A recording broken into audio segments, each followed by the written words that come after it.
Welcome to Rekha's fusion. Paneer butter masala எப்படி செய்யலான்னு பார்க்கலாமா? அதுக்கு ஒரு குக்கரில் வெங்காயம், தக்காளி, 10 முந்திரி பருப்பு, 4 பல் பூண்டு, 2 ஏலக்காய், 1 டம்ளர் பால் ஊற்றி ப்ரெஷர் குக் பண்ணி எடுத்துக்கோங்க. இப்போ ஒரு பவுல் எடுத்துக்கோங்க. அதில் காஷ்மீரி சில்லி பவுடர், தனியாத்தூள், சீரகத்தூள், கரம் மசாலா தூள், கொஞ்சமாக கஸ்தூரி மேத்தி சேர்த்து பக்கத்தில் வச்சுக்கோங்க. இப்போ குக்கரை ஓப்பன் பண்ணிவிட்டு அதை மிக்ஸி ஜாருக்கு மாற்றி ஸ்மூத்தாக கிரைண்ட் பண்ணி எடுத்துக்கணும்.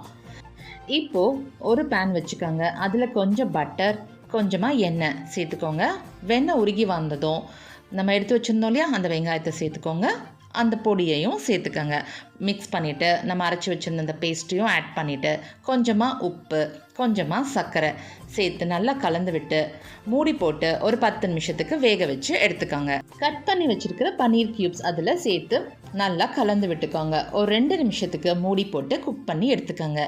இப்போது ஃப்ரெஷ் க்ரீம் இருந்தால் அதுலேயும் சேர்த்துட்டு கொஞ்சமாக கஸ்தூரி மேத்தியை க்ரஷ் பண்ணி ஆட் பண்ணிங்கன்னா பன்னீர் பட்டர் மசாலா சூப்பராக ரெடி.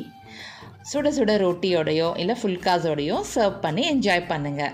இந்த வீடியோ உங்களுக்கு பிடிச்சிருந்தா லைக் பண்ணுங்கள், மறக்காமல் சப்ஸ்கிரைப் பண்ணிக்கோங்க. தேங்க்யூ.